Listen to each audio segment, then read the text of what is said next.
Thank you, Dr. Madison. We now turn to the awards portion of the program. We will first recognize tonight's 3 Heroes of Military Medicine Awards recipients. The offices of the Surgeon General of the Army, Navy, and Air Force each submitted multiple nominees for these honors. The Heroes of Military Medicine Advisory Committee then considered all of the outstanding nominations and voted to select one individual from each service to be recognized as that service's Hero of Military Medicine. Each honoree will be introduced tonight by a representative of his or her service's Office of the Surgeon General. Participating in the award presentations this evening will be Mr. John Lowe and Ms. Cynthia Gilman.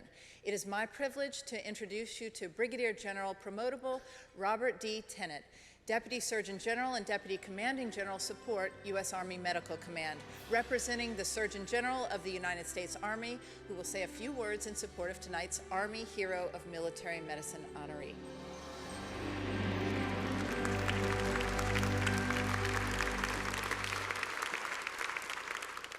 Thank you, Ms. Griffin, for your introduction.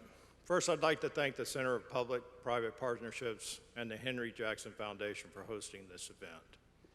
I'll refer to the words of former President Ronald Reagan, who said, "For those who say that we are in a time where there are no heroes, they just don't know where to look." I want to thank the Jackson Foundation for helping us with the where to look.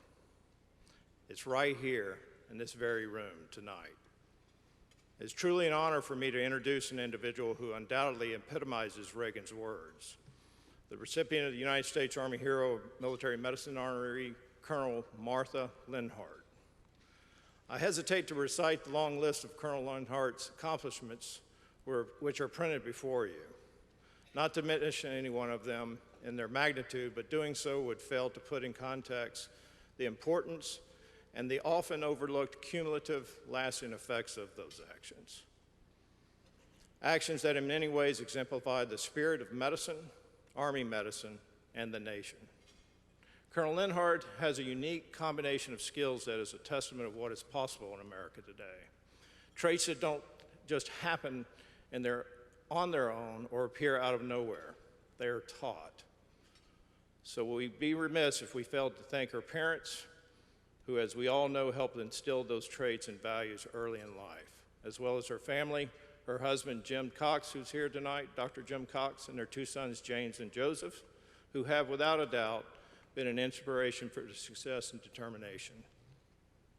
Great physician William Olzer once said, "He who studies medicine without books sails an uncharted sea. But he who studies medicine without patience does not go to sea at all." Colonel Lenhart, the Army orthopedic surgeon, an instructor, and author, has done both, treating patients severely injured on the battlefield and then taking the time to write about it. Drawing on her deployment experience, she championed rapid production of the landmark award-winning book, War Surgery in Afghanistan and Iraq, and enabled its distribution to deployed providers. It's that kind of dedication upon which military medicine has been built. The lessons learned not only for this and future conflicts, driving battlefield fatality rates to the lowest level in the history of modern warfare, but lessons that were then transferred to our civilian counterparts across America and the world. Techniques used to save lives and limbs on our highways, ERs, ORs, and also sometimes after marathons, after homemade bombs. Colonel Lenhart is the embodiment of the spirit that has fueled the continuous improvement in what we do in military medicine.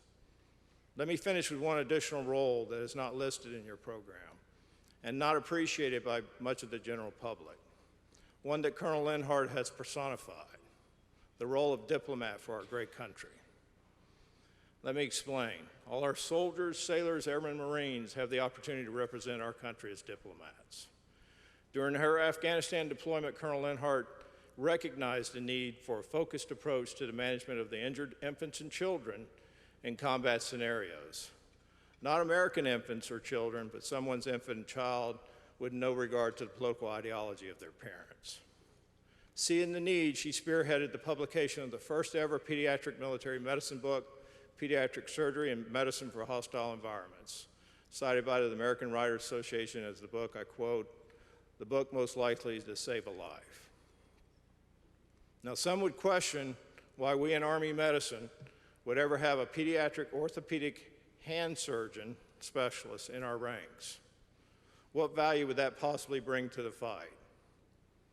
Colonel Lenhart's actions answers that question loud and clear. But by looking at the battlefields and its casualties through the lens of the pediatric hand surgeon, she viewed the chaos in ways others did not. She saw not only a medical need, but a humanitarian need as well. And she did something about it. And the people in Afghanistan and Iraq noticed. Authoring a book on her experiences and observations in order to inform other doctors around the world on ways to provide better care for our injured infant and child, improving the chance of going on to grow, learn, and prosper. There are people in Afghanistan and Iraq who noticed, and the long-range diplomatic effects can be enormous. Because of the kind of diplomacy that happens around an operating table simply cannot happen around a boardroom or a negotiating table. It's like eating soup with a fork. No amount of political propaganda can displace the emotional connectedness that occurs when one human connects with another human in a supportive, compassionate, and caring way. Some call it soft diplomacy, but it's anything but soft. It's powerful. Its potential to prevent future conflicts, open doors that others cannot, and shape the future in a positive way is immeasurable, and it matters. So again, it's a great honor to present to you the United States Army Hero of Military Medicine, award recipient, Colonel Martha Lenhart, a testament to the Army, the military, her family, and her nation. Cool.